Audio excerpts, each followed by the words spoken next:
El Perú es el único que tiene un mito así de origen sobrenatural, místico, y lo deja de lado y dice, no, pues no. Preferimos decir que el Perú comenzó con la firma de un papel en 1821. No, ese fue Estados Unidos. El Perú no nació por un pacto entre políticos o por la firma de un acta de independencia. El Perú es místico y por lo tanto nació de una promesa mística.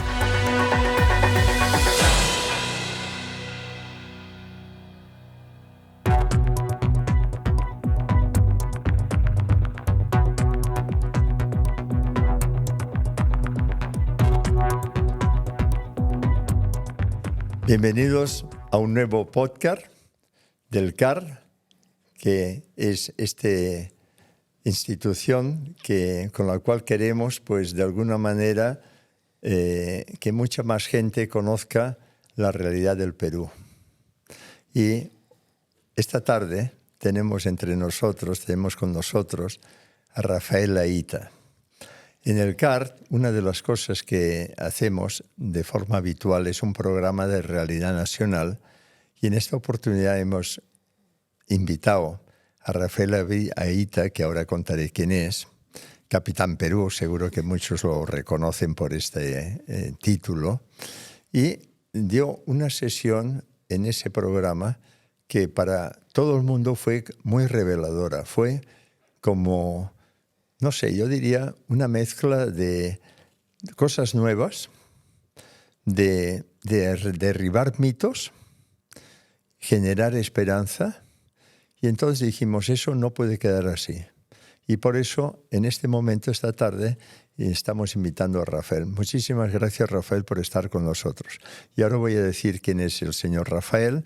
Aquí tengo un currículum bastante largo, de estos que a mí nunca me gusta hablar mucho, pero bueno, él es candidato a doctor en Humanidades y Cultura, ojo, por la Universidad de Piura, magíster en Administración y Estrategia de Empresas en Centrum Católica, MBA en Maastricht School of Management de Holanda, ingeniero industrial de la Universidad de Lima, pintoresco, ¿no? Un doctor en humanidades y ingeniero industrial, para que se vea que todo es compatible en este mundo, docente de la Facultad de Ingeniería Industrial, precisamente a la Universidad de Lima, investigador del Instituto de Investigaciones Científicas, en fin, quiero ir rápido porque tienen bastantes más cosas, pero quizá lo más interesante es que ha sido expositor internacional en una serie de países como Japón, Inglaterra, Colombia, España, publicaciones en revistas científicas, autor de los libros Los Incas Hispanos, El secreto del último Inca, Pachacútec, Cazando mitos, fábulas de una sociedad moderna,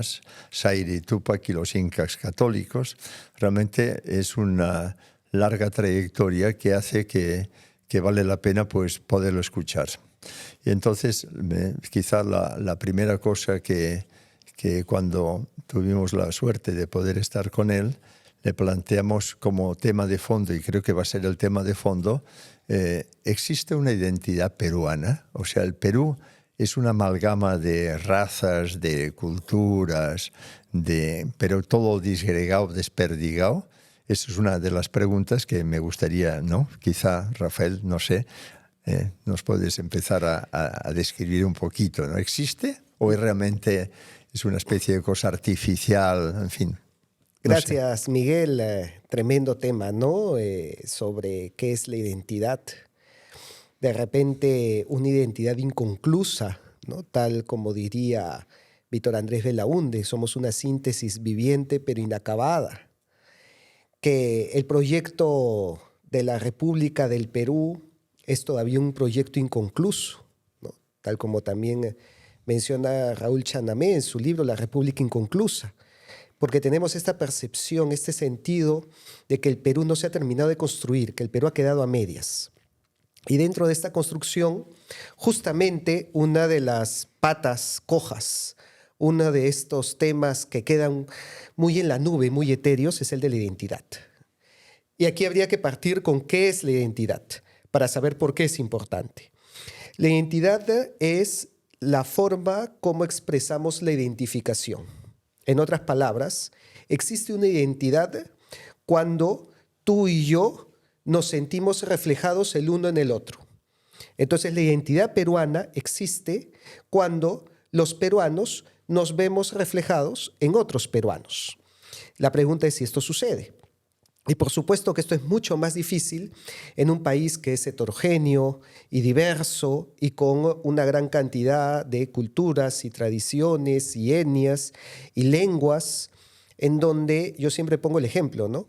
Si tomáramos a un representante de cada una de las etnias de los departamentos del Perú y los colocamos en este salón, de tal manera que tenemos a un representante de cada departamento, pero además también tenemos un representante shipibo, uno machillenga y uno ashánica, y así de cada una de las etnias, junto con un arequipeño, un puneño, un trujillano, un huanca, un aymara, un quechua. Habría un elemento que todos ellos comparten, como para decir, este es el centro de la identidad peruana. Y ahí nos vamos a dar cuenta qué difícil es, ¿no? Que no es algo fácil buscar este tema de la identidad y que sobre todo también está ligado al tema de la unidad del Perú. ¿Qué es lo que nos une como peruanos? En otras palabras, ¿por qué somos un solo Estado? Tal vez, ante tanta diversidad, pues lo más probable es que durante la historia el Perú se hubiera fragmentado, se hubiera balcanizado, tal como han ocurrido con otros países, la misma Yugoslavia, Checoslovaquia o Centroamérica, que terminó convirtiéndose en un conjunto de repúblicas pequeñas. Hubiera sido una trayectoria pues más lógica para el Perú y ahí no estaríamos hablando de estos problemas y de estos temas, porque entonces cada república, pues la República Aymara tendría su identidad bien definida, igual que la Huanca y así. Pero la cuestión es que no sucedió y por alguna razón estamos unidos todavía. Así que parece que sí, que el Perú tiene un elemento cohesionador, un elemento que nos integra, que es más fuerte que todas estas fuerzas disgregadoras que muchas veces se nos hacen muy evidentes. Entonces, para poder entender el presente, habrá que saber algo de historia, ¿verdad? Porque para entender el presente tienes que ver de dónde venimos, qué está pasando, ¿no? Y creo que ahí tú tienes también una serie de ideas muy, diríamos, en bastantes temas como muy rompedoras, por decirlo así, respecto a lo que se entiende como historia del Perú, ¿no? Dentro de eso también sería muy bueno preguntarse, pues, ¿cuándo empieza el Perú? Sí. Porque eso, ¿no? Dentro de... Sí me gustaría mucho que le dediques un poquito de tiempo a eso, porque creo que hay que romper mitos y que precisamente quizá cuando empieces ahora a hablar, mucha gente se puede dar cuenta de que quizá uno de los problemas por los cuales no entiende uno el Perú es porque tiene una historia del Perú que no es la real, sino que es una historia que le han provocado, da igual quién sea, bueno, eso ya te toca a ti decirlo. Nos lo han metido por los palos, ¿no? Eso ya te toca a ti decirlo. Sí, y mira que este tema es... al mismo tiempo es tan básico, vamos, ¿qué es el Perú y a partir de cuándo podemos hablar del Perú? Creo que es la pregunta que se debería hacer el primer día del primero de primaria, pero al mismo tiempo es una pregunta que la gran mayoría de peruanos no hemos respondido. Y eso nos dimos cuenta en la misma clase, cuando comienzo a preguntar, ¿ustedes cuándo dirían que comienza el Perú? Y algunos me decían, en 1821. Y ahí otro levantaba la mano, no, pero ¿cómo? ¿Y los incas? Pero si acaso vas a decir que los incas no eran peruanos. Y otro decía, sí, pero los incas no sabían que eran peruanos. Si tú le preguntabas a Pachacútec si se sentía peruano, te iba a decir pues que no entendía de qué estabas hablando. Entonces, y otro decía, no, pero ¿por qué los incas y no los mochica, y no los huari, y no los chavingo? ¿Por qué no caral? ¿No? Entonces, ahí nos damos cuenta que no es una pregunta tan fácil de responder. Cuando hablamos de caral, ¿podemos hablar del Perú? Obviamente los caral no sabían lo que era el Perú, ni tampoco ni de lejos ocupaban la mayor parte de nuestro territorio. Pero de alguna manera todos los peruanos estamos orgullosos de Caral y siempre lo hablamos pues como una de las cunas de la civilización. Y es que sí hay un arraigo en nuestras raíces. Y para eso tenemos que hablar de distintos conceptos del Perú. El Perú como patria, el Perú como nación y el Perú como un Estado republicano.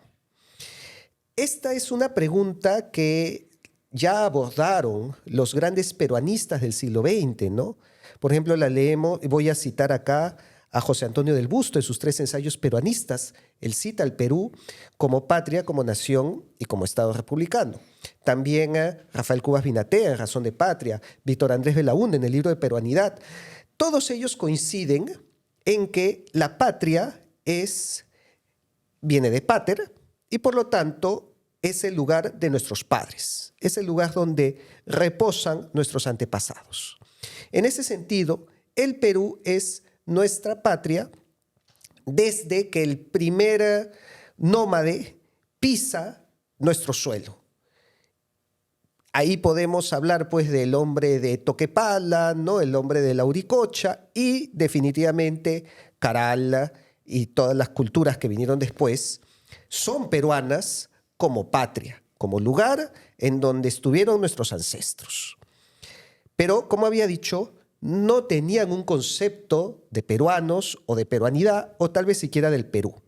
Y es que la identificación con el Perú, o sea, el sentirse peruano, y eso es la nación. La nación viene de la identidad, cómo te identificas.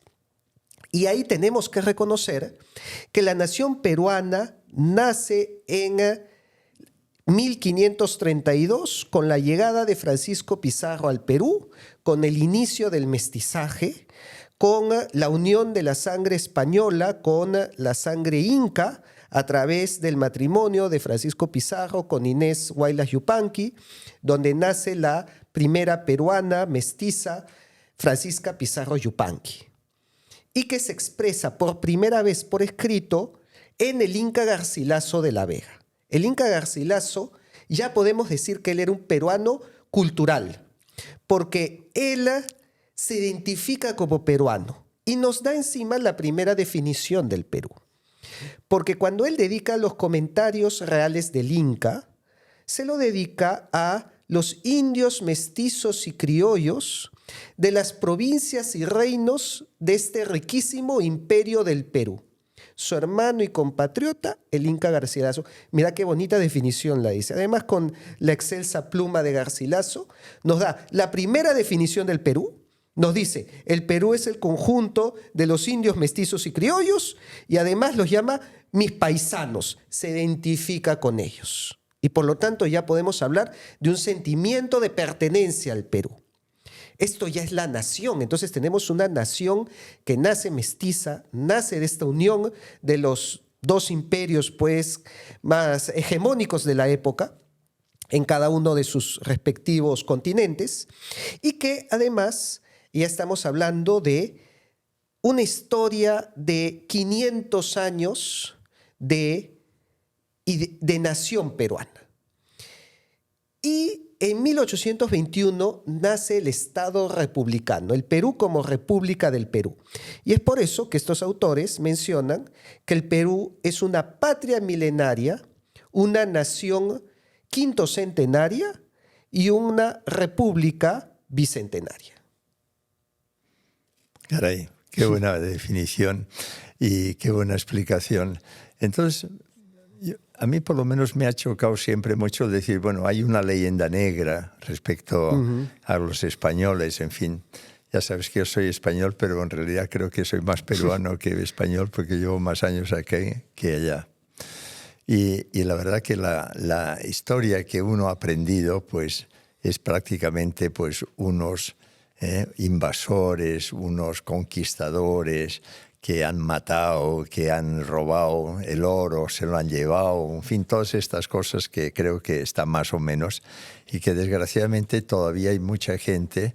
Yo recuerdo, por ejemplo, cuando algunos de la gente de los que enseñan Machu Picchu explican cómo es.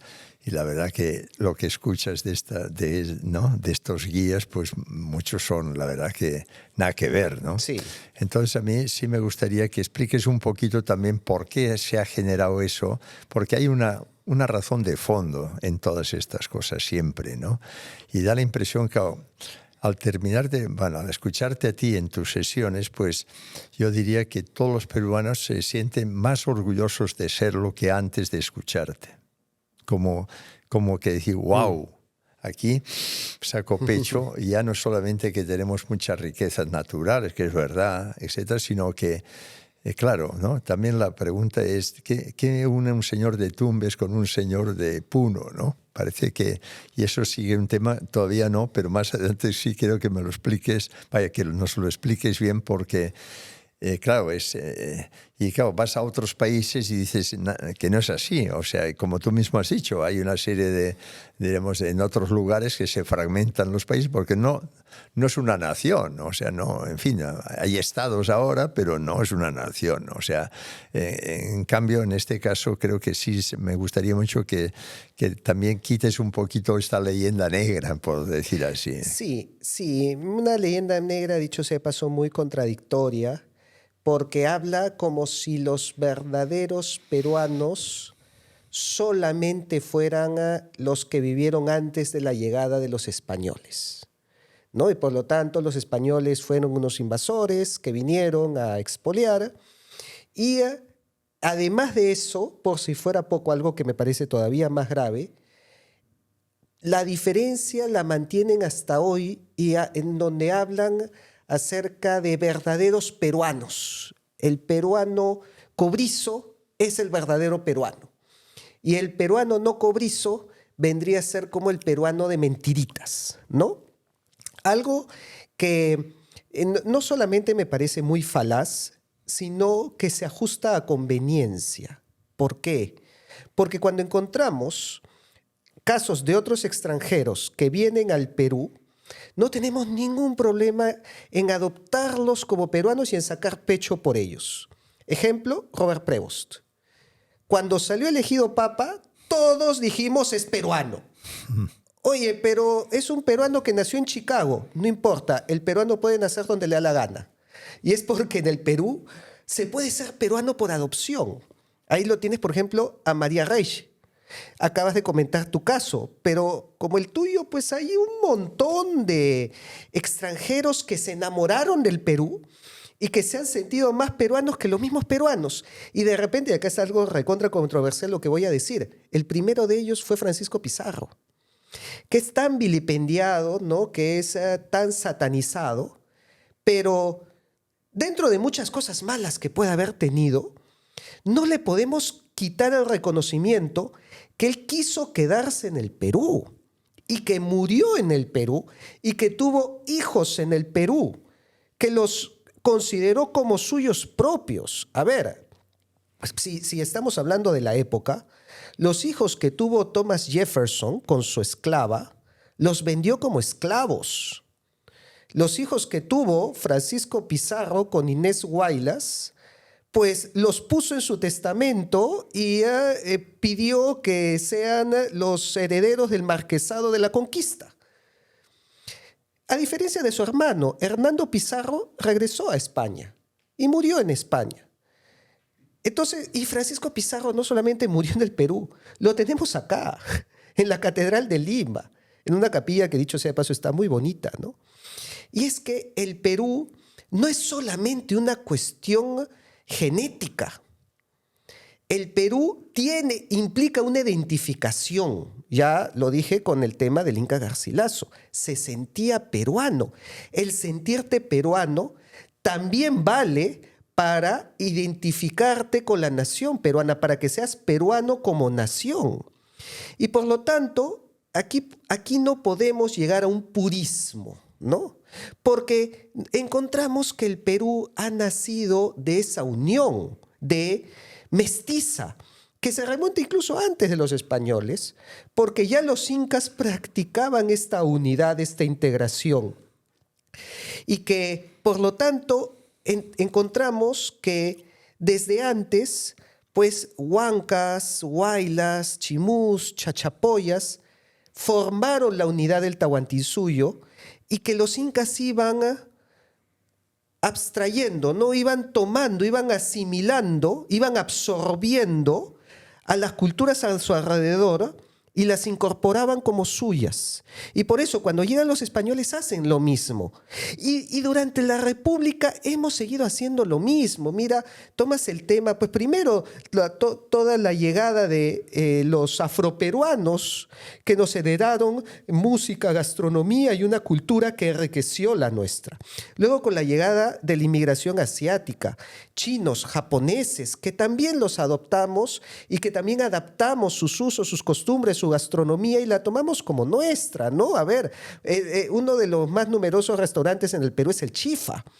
Y ya lo consideramos el Chifa peruano, porque es muy distinto al de China también. Entonces, ¿dónde está ahí ese purismo? ¿Dónde podemos decir esto es lo realmente peruano y esto no? ¿En qué momento trazas la línea de decir aquí está lo netamente peruano? No se puede porque el Perú es esa suma, porque el Perú integra. Y eso está en el mismo lema de la nación, que muchos recuerdan cuál es el lema de Chile y nadie se acuerda del Perú, ¿no? Todos dicen, cuando yo pregunto en clase, ¿cuál es el lema de Chile? ¿Por la razón o por la fuerza? Y el del Perú y se quedan en blanco. El del Perú es firme y feliz por la unión. Entonces nos habla de este tema de unidad que ha sido importantísima, ya lo dije, desde el tema del Tahuantinsuyo. Lamentablemente se nos ha metido una historia, y aquí es donde viene todo el tema de leyenda negra que también se ha mencionado y es muy pertinente, porque esto viene como producto de una visión política nacida de la dialéctica. Esa oposición entre opresor y oprimido, dominador y dominado, conquistador y conquistado, que está buscando el permanente enfrentamiento. Un enfrentamiento para que a través de esa fricción se destruyan las estructuras que conforman las clases. Pero esas estructuras de que tanto renegamos, en nuestro caso, vienen desde el Imperio Inca, porque nosotros éramos imperio desde antes de la llegada de España. Y más bien, la llegada de España se cimenta sobre la base estructural que ya habían dejado los incas, porque el poder que ejercía el rey se sustentaba en el poder de los curacas, porque el virrey no mandaba desde Lima a un territorio tan accidentado, no mandaba pues en la comunidad a 3.000, 4.000 metros sobre el nivel del mar. Esto lo mandaba el curaca. Entonces el curaca era ese nexo.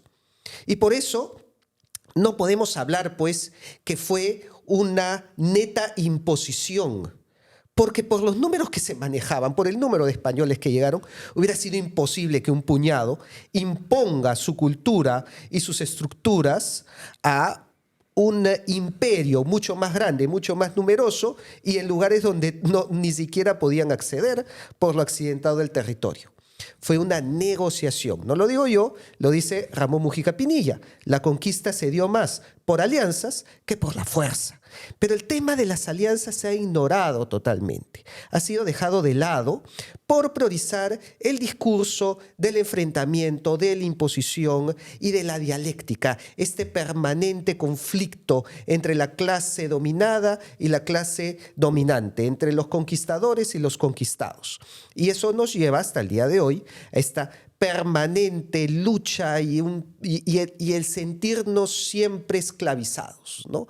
El sentirnos siempre oprimidos, las eternas víctimas. Pero, vamos, eso es ideología. Y es una ideología muy clara basada en esta dialéctica materialista.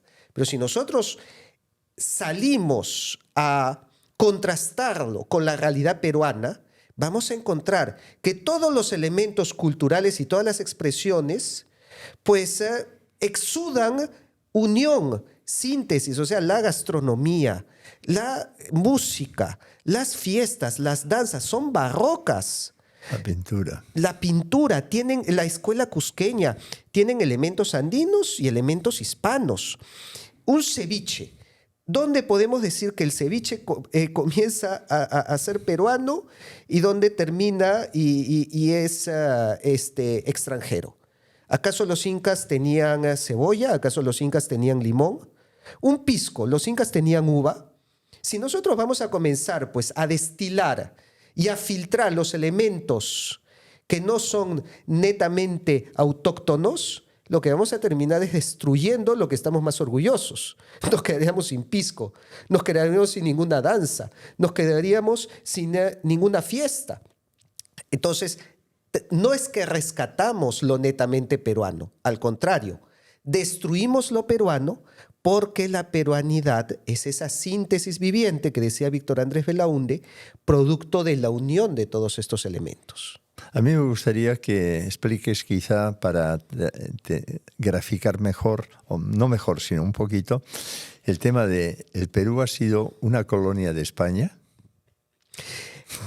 El famoso colonialismo, ¿no? Cuéntanos eso, porque sí hay países que sí han Tenían colonizado, colonias. han tenido colonias. Y entonces decir, el Perú ha sido una colonia de España. Me encantaría que nos aclares, en fin, desarrolles este concepto. Las famosas 13 colonias inglesas o las colonias francesas también, ¿no?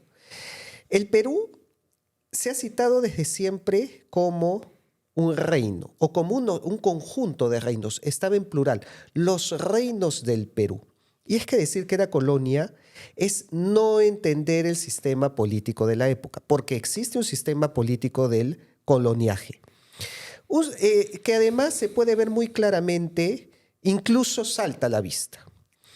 En las colonias existen dos infraestructuras principales, el cuartel militar y el puerto, ¿no? Si nosotros nos vamos a las colonias inglesas, ya sea en Estados Unidos o ya sea en África, o si nosotros nos vamos a las colonias francesas, en África o en Asia-Pacífico, lo que vamos a encontrar es qué es lo que han dejado, cuáles son las estructuras. O las holandesas. O las holandesas también, ¿no?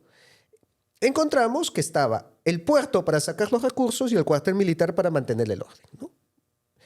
Incluso en el mismo Estados Unidos vamos a encontrar, pues, que, a ver, la arquitectura colonial son estas casas en Boston, ¿no? Pero no va más allá de eso. No encuentras las catedrales, no encuentras los hospitales, no encuentras los colegios, que muchos dirán, no, pero eso era para los criollos. Colegios para curacas, colegio para los hijos de los nobles incas.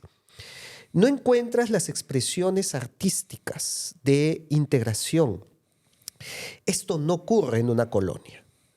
No encuentras ciudades que estén en el interior, porque las ciudades suelen estar en la costa, ya que tú lo que quieres es sacar productos, no quieres entrar más allá. Y vemos que en el Perú no existe eso.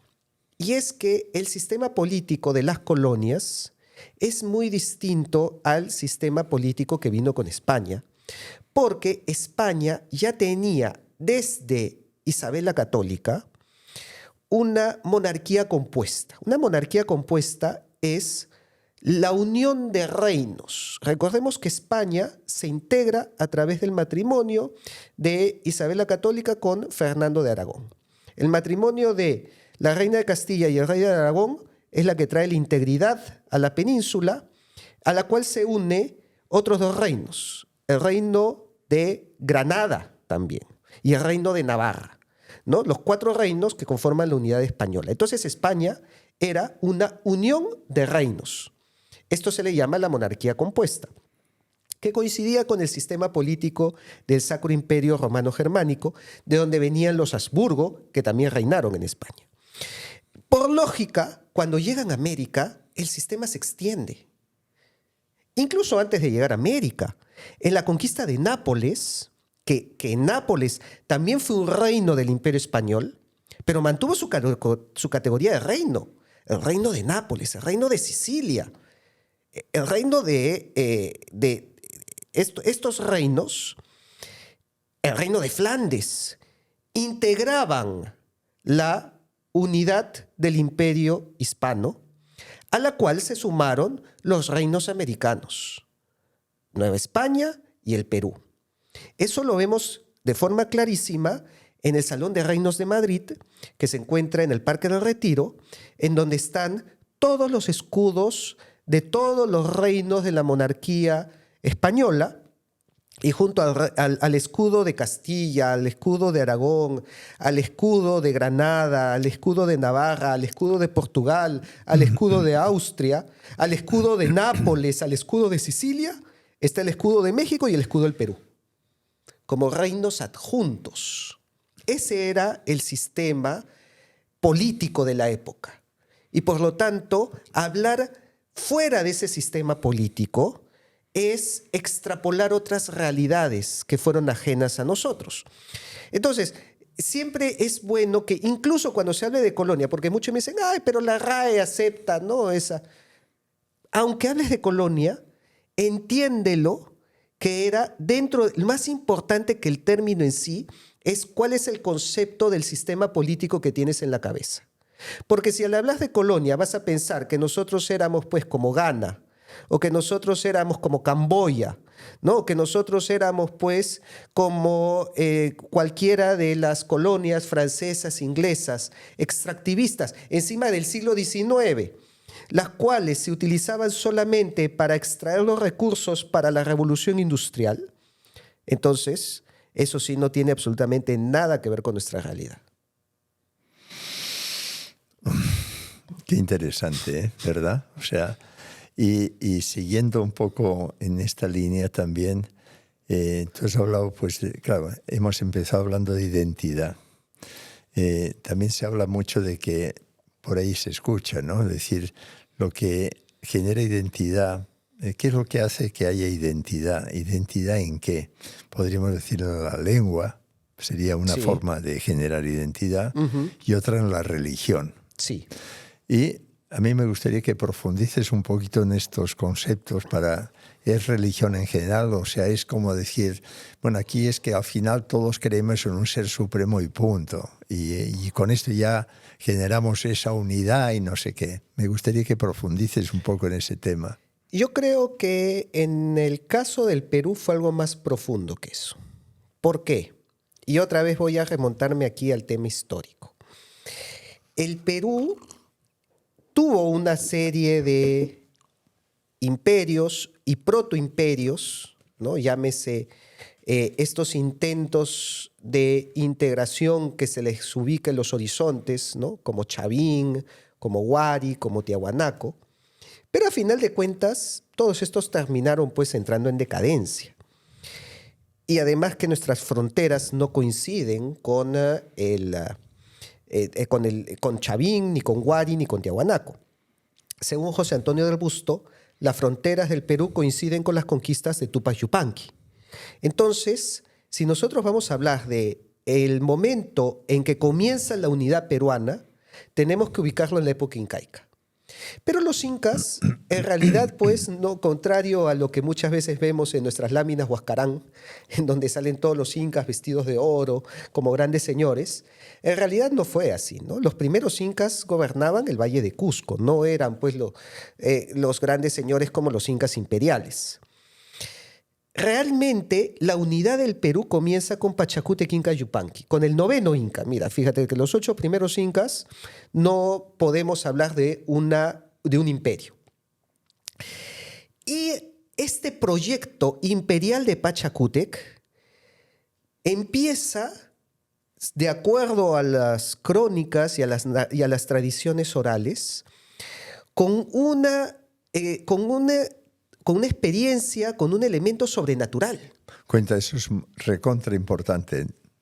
Dale. Sí, porque ahí es donde viene este elemento de unidad que nos da la identidad, ¿no? No sé si llamarlo religión, si llamarlo mística, pero Pachacútec vivió un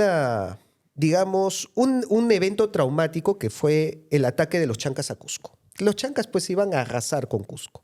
Su padre, Huiracocha Inca, huye de la ciudad, lo abandona a Pachacútec, el cual totalmente descorazonado también sale de la ciudad. Y cuando estaba frente al manantial de Susurpuquio, estando dormido tiene una visión. Se le aparece el sol que le dice, no tengas miedo, que yo soy el sol tu padre, y te voy a dar a sujetar a todas estas naciones. Y sobre el agua del manantial le muestra todos los pueblos que iba a conquistar y que se convertirían en el Tahuantinsuyo y que por extensión se convertirían en el Perú. A mí me gusta pensar que le mostró los pueblos del Perú, toda esta diversidad y esta heterogeneidad que estamos hablando el día de hoy, el sol se la mostró a Pachacútec y le dijo, yo quiero que tú los unas a todos ellos. Y para eso yo te voy a dar la victoria. Entonces Pachacútec, pues, se levanta recontra empilado, ¿no? Con toda la fuerza encima, regresa a Cusco y les dice que vamos a ganar, que el sol me lo ha prometido, ordena la defensa y efectivamente, contra todo pronóstico, le gana a los chancas. Obtiene la victoria, los conquista y comienza un proceso de expansión y de anexión que de forma explosiva, muy rápidamente se convierte en el imperio inca y que continuaría su hijo Tupac Yupanqui y que son las que delimitarían, ¿no? Las que sentarían las bases para formar las fronteras del Perú. Cuando llegan los españoles, encuentran que los incas adoraban al sol, pero no es el sol que nosotros pensamos, pues, que surca el cielo, porque ya Pachacútec, para la época de Pachacútec, ya habían medido los solsticios, los equinoccios, el inicio de las estaciones, y ya sabían que el sol seguía el mismo recorrido. Y el mismo Pachacútec junta a los sacerdotes del Coricancha y les dice una frase, pues, que resume todo esto, ¿no? Si el que manda, no obedece. El Inca manda. El Inca no obedece. Si el sol manda, ¿por qué el sol obedece? ¿Por qué sigue el mismo recorrido? ¿Por qué se oculta de noche? ¿Por qué pierde fuerza en invierno? Alguien se lo odia, ¿no? Alguien está por arriba. Entonces ahí les dice, es porque el sol obedece a un sol por encima del sol, el Inti Binti, Huiracocha, Pachayachachi, coordenador del universo. Cuando llegan los españoles y encuentran que los incas creían que en realidad el sol era una figura de un ordenador que lo llamaban Pachayachachic, el que ordena el mundo, superior, invisible, pero que lo vemos como la luz del sol, empataron perfectamente con el mensaje del Evangelio, en donde nos dice que Jesucristo es la luz del mundo, es el sol que nace de lo alto, que su rostro se transfigura como un sol en el Tabor. Entonces le dicen, pero el que ustedes están hablando es Jesucristo. El sol es Jesucristo, el sol de justicia, el sol que nace de lo alto. Y los incas, pues, les fue perfectamente lógico. Y más aún cuando veían estas expresiones visibles de esta interpretación de la fe. Por ejemplo, la más clara de ellas, el Corpus Christi. Los dominicos abrieron en el Coricancha un balcón eucarístico en el mismo lugar donde Pachacútec exponía la imagen del sol. Y ahí colocaban una custodia con forma de sol con la Eucaristía. Y claro, cuando veían que todos los españoles se arrodillaban ante la Eucaristía, que resplandecía como un sol en el Coricancha, decían, pero claro, pero por supuesto. Esto es. Esto es, pero siempre hemos creído nosotros esto. Y por eso tú ves lo que significa la fiesta del Corpus Christi en Cusco hasta el día de hoy. Entonces, la religión católica, dentro de su doctrina y de su teología, acepta que los pueblos que no habían recibido la revelación, de alguna manera imperfecta, pero guiados por una semilla que Dios pone en nuestro corazón, se acercaban a la verdad. Y esto lo llaman los padres de la iglesia semina verbi, las semillas del verbo. Que ellos lo encontraron en los griegos, porque también cuando tú lees a los griegos, ¿no?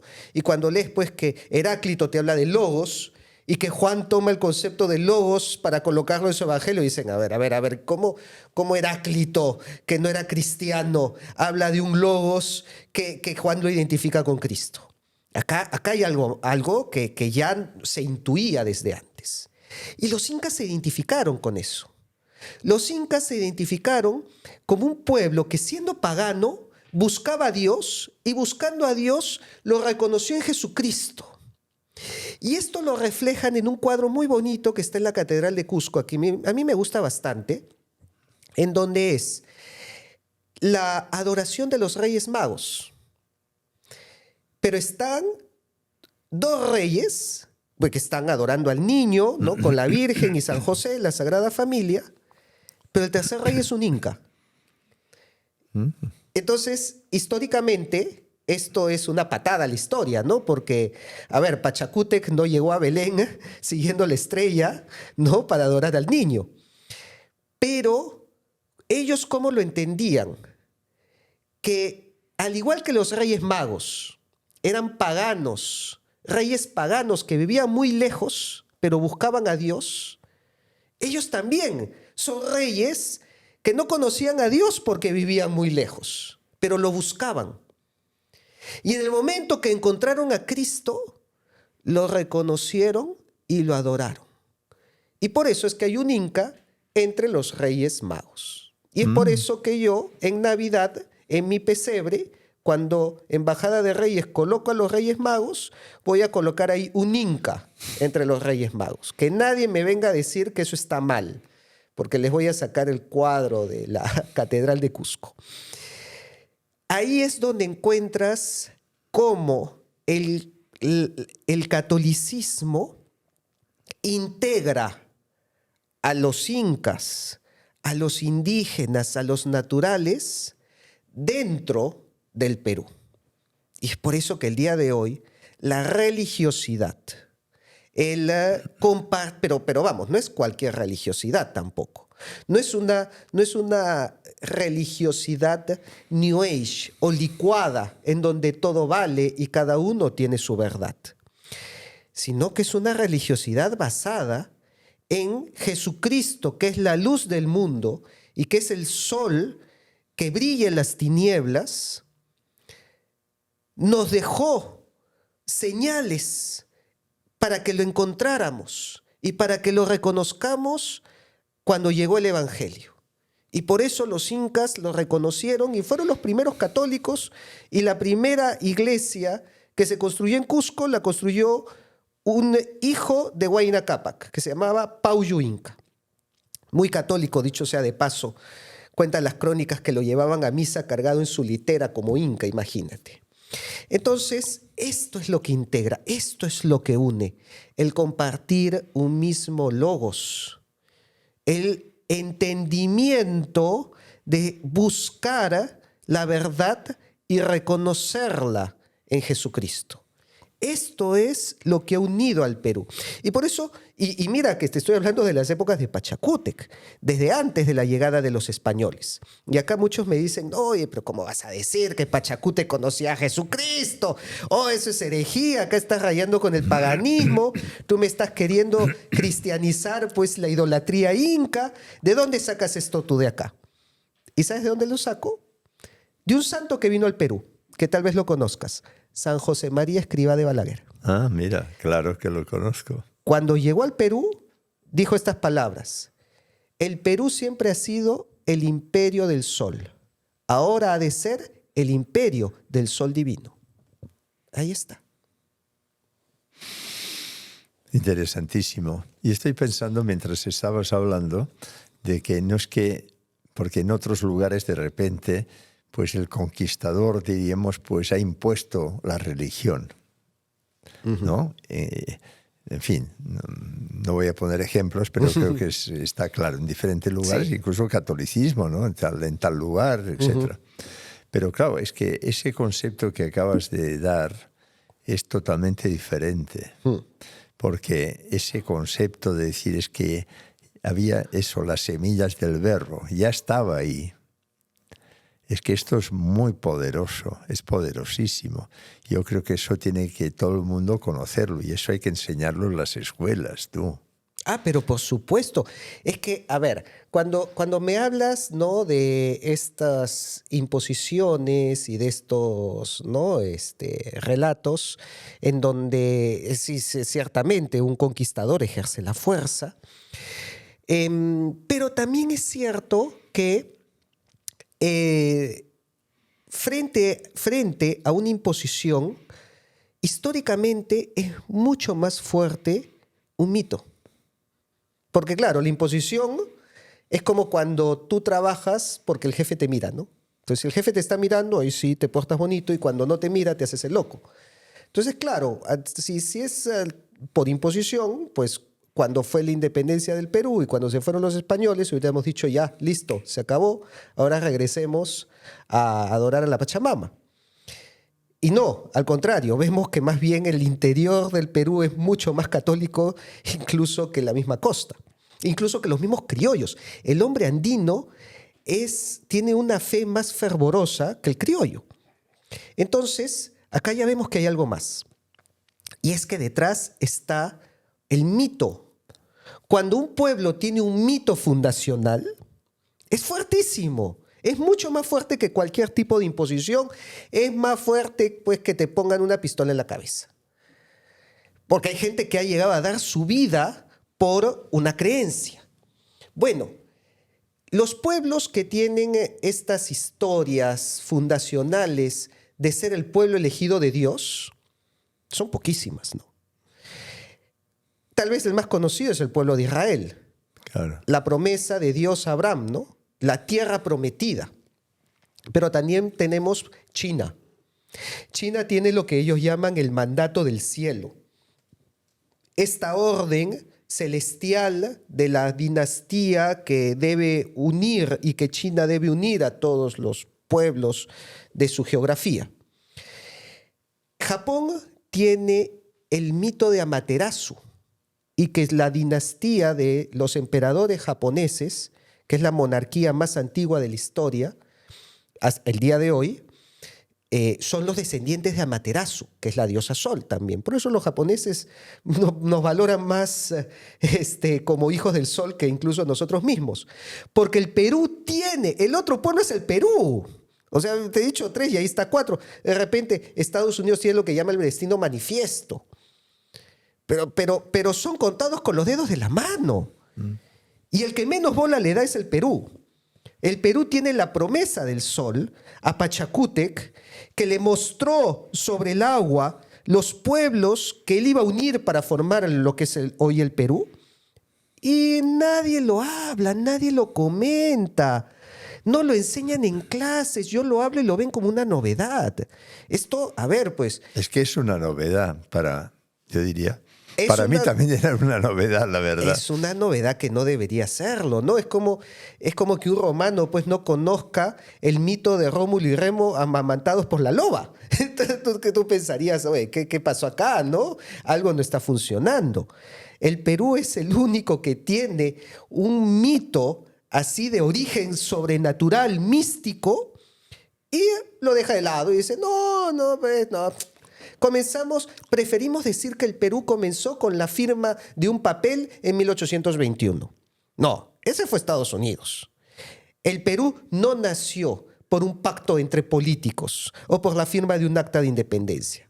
El Perú es místico y por lo tanto nació de una promesa mística que de alguna manera lo intuimos, ¿no? Cuando decimos frases del tipo Dios es peruano, ¿no?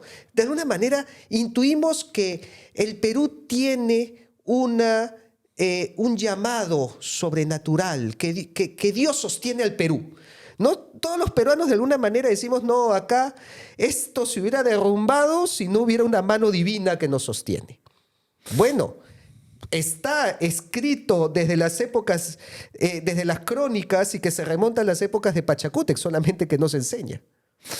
Fíjate, pensando lo que estás hablando, a mí realmente, cuando se habla, por ejemplo, del Perú, ya hablando en otros con temas, por ejemplo, ventajas comparativas que tiene el Perú, y hablas que tienes casi todos los climas del mundo, tiene, etcétera. Tiene un montón de cosas que dices, caray, eso es especial. Pero se habla de esto y, bueno, algunos le han dado mucha importancia y la tiene, pero decir que el Perú es especial porque de alguna manera Dios se ha fijado, hablando de lo que tú dices, que Dios es peruano, dice, wow. Es muy chocante, ¿no? Es muy chocante y muy poderoso. Entonces, ¿no? Sí. Eso decir, el orgullo de ser peruano, pues uno ¿no? Seguramente la gente lo piensa, lo tiene, pero dices, si tú supieras cuál es tu origen, creo que es tu orgullo, y no solamente tu orgullo, sino tu responsabilidad. Así es. Yo no sé si ya estamos, ya casi vamos terminando, es pero... el deber, o sea, el ser llamados por Dios también te genera un deber de hacer un país como Dios manda. Y en cuanto también se ve, ¿no?, que en el Perú, aparte de estos recursos naturales, hay una gente que tiene llamemos, una inteligencia muy superior. Y bueno, basta ver de vez en cuando en deportes, oye, pues el niño este que ha salido campeón mundial de matemáticas en no sé dónde, sí. El otro... El IQ más alto de Latinoamérica o de Hispanoamérica somos el día de hoy, lo cual a muchos ha sido sorprendente. Y sí, yo entiendo que esto puede ser incluso claro, para los peruanos es wow, ¿no? Qué chévere, qué especial me siento. Pero puede ser chocante para nuestros vecinos, ¿no? Y muchas veces saltan, pues, bolivianos, chilenos, ecuatorianos que dicen, oh, no, que se han creído estos, ¿no? Son como José, que se cree especial en medio de sus demás hermanos, ¿no? Pero hay algo que si lo comprendiéramos, veríamos que este llamado es más extenso que solo el Perú actual. Porque cuando estamos hablando de la unidad peruana, no es solo, aquí yo no estoy hablando del Perú republicano. Aquí yo estoy hablando de los reinos del Perú.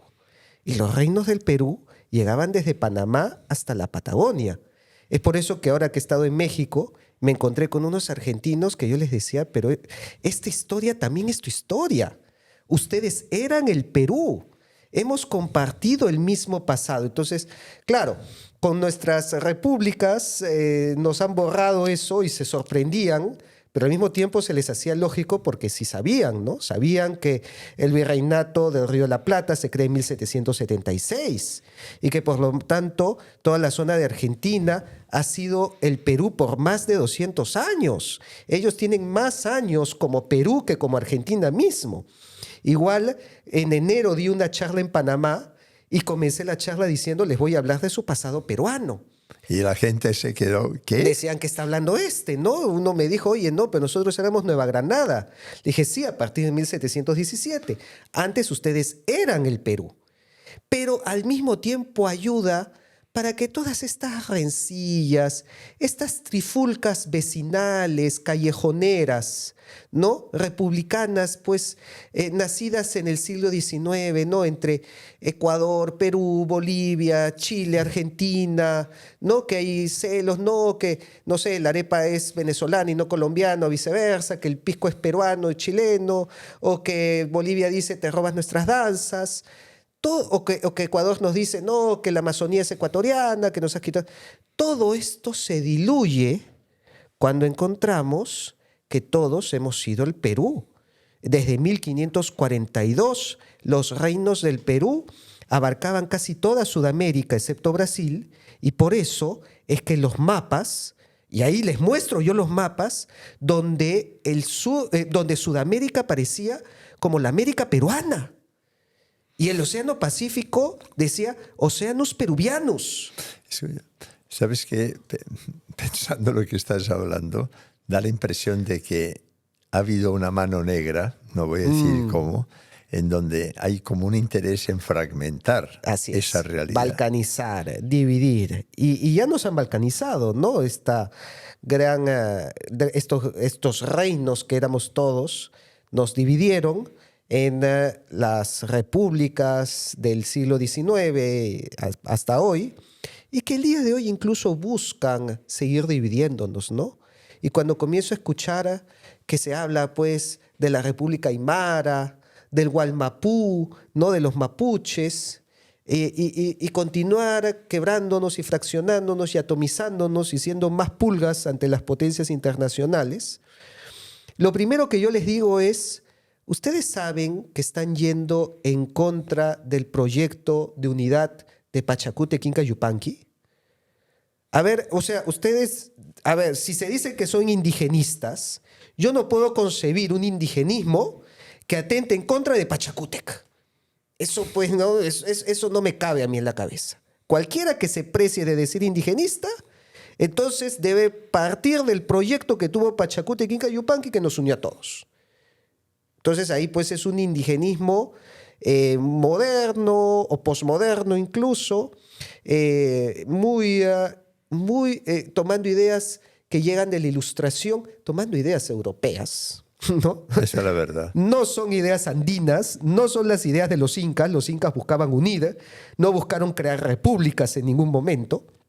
Y por lo tanto, termina siendo pues un indigenismo de la boca para afuera, ¿no? Un indigenismo muy superficial. Y entonces ya terminando, Rafael, o sea, pensando un poquito en quien nos está escuchando, quien te está escuchando, pues habrá mucho de gente diferente, ¿no? Empresarios, en fin, diferentes políticos, etcétera. Es decir, lo que estás diciendo tiene por un lado, esa idea de que la gente, pues yo me voy del Perú porque tengo más oportunidades fuera. Hay una serie de conceptos, ¿no? Hay gente, ¿no? Muchachos, en fin, ¿no? Es que como el presidente no sé qué, entonces yo mejor me quito y no tengo problemas hacia adelante. Eso es que si se aprendiera la historia como es, como ha sido, y se viera eso, yo diría ahí, en fin, no quisiera poner el tema que me hace mucha gracia, Rafael López Aliaga, que es pues también muy amigo nuestro y tal, y que él habla Perú potencia mundial. Y claro, escuchando eso que tú estás diciendo, ya no lo veo Perú potencia mundial como Perú potencia mundial en lo económico, que también quizá en varios temas, sino es otro tema totalmente... En lo cultural. Por encima, ¿no? Tú te imagines, además, claro, es decir, la religión, claro, también Ecuador, Colombia, todos estos países también son católicos. Entonces, y fervientes católicos. Entonces ahí, ahí sí que se nota que hay un trabajo gigantesco para que, por un lado, el orgullo de ser peruano, pero para eso es necesario y hay que hacer un enorme cambio, sobre todo de entender cuáles son los orígenes del Perú, la historia del Perú verdadera. Entonces, bueno, yo no sé si lo que estamos hablando, espero que algunos, sobre todo pensando hacia adelante, digas, oye, pues efectivamente este es un tema que hay que tomárselo, ya no es un tema simplemente eso, cultural solamente, sino es un tema que la identidad peruana basada en todo lo que has comentado hace que la gente, por un lado, se sienta como con la obligación. Ya no solamente como, qué bien, me siento bien. No, la obligación. Usted ha nacido ahí y por tanto usted es un elegido de Dios. Y además no porque sea usted ha nacido católico, sino porque además sus ancestros, ¿no? En fin, no se termina redondear al final. Para redondear, yo creo que acá este tiene que ser el siguiente gran salto del Perú. Y hablándole directamente a empresarios, a políticos, a gente de influencia en nuestra sociedad, tenemos que hacer con la cultura y con nuestra historia lo mismo que ya se hizo con la gastronomía. Este boom gastronómico nos ha dado un ejemplo de cómo el Perú puede ser potencia, no necesariamente lo económico, sino simplemente con un tema cultural, con un tema del que hemos logrado una diferencia precisamente con la unión, con la síntesis, con la integración de distintos sabores y de distintas influencias, y que lo hemos logrado con la gastronomía. Mira, si con la gastronomía, que es una expresión de nuestra historia, hemos podido escalar a la élite mundial, ¿te imaginas hasta dónde podríamos llegar con nuestra historia en sí? Rescatando todos estos temas que hemos estado hablando el día de hoy, desde Pachacútec, desde los incas, pasando por la conquista, por el virreinato, todo el material que tenemos, a mí me da cólera de pensar cómo en Estados Unidos, utilizando una temática de los vaqueros, que eran hispanos además, no eran anglos, de vaqueros hispanos que estaban en el desierto y se agarraran a balazos, han creado todo un género cinematográfico. ¿Tú te imaginas lo que hubieran hecho los gringos si hubieran tenido a los incas en su territorio? Te hubieran creado 100 películas, nosotros no hemos creado ni una. A ver, ¿qué película tenemos de Pachacútec? ¿Cómo en el Perú no puede haber una película de Pachacútec, por amor de Dios? O sea, ahí El Señor de los Anillos es equiparable a esta historia.